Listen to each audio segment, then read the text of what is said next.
ሴት ልጅ የሙከራ ስርጭት አይደለች። ማንም ሰው ደግሞ በጣም የሚያጅበኝ ልንገራችሁ፣ መጥፎ ጓደኞች የተለያዩ የቤት ልጆችን ካበላሹ በኋላ ስንት አበላሻችሁ ብትላቸው 6 ሴት አበላሻለሁ 7 ይላል 9 ይላል። የሆነ ጊዜ ተውበት አድርጎ ሲመለስ በቃ አሁን ወደ ኒካና ተውበት አድርግ ስትለው ምን ይላል መሰለ እና ያቺ የሆነ ሴት ጋር አይቻለሁ እሷን አግባ ስትለው አውዙ ቢላህ እንዴት እሷን አገባለሁ ትዳር አይደል እንዴ ይላል።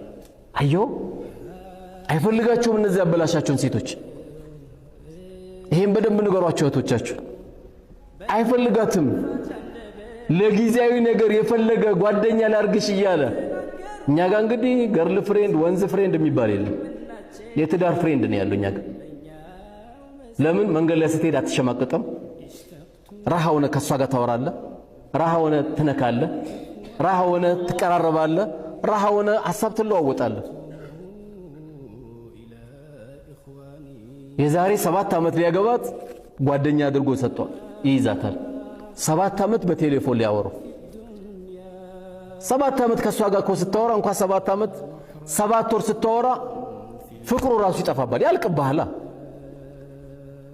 ሴቶች ብልጥ ሲሆኑ ደግሞ ከዚህ ርቀው ቺ ልጅን ኒካ ካላሰርኩ ብሎ ደግሞ ሲንገበገብ ጓደኛ ለማድረግ የተንገበገበው ልጅ ሁሌ ልቡ ይቆማል። መቼ ነው ቺ ልጅ እንደው ኒካ ስር ይዤ መገባው ይላል። ለምን ክፍት አይደለችም እሷ፣ ለሐራም ክፍት አይደለችም።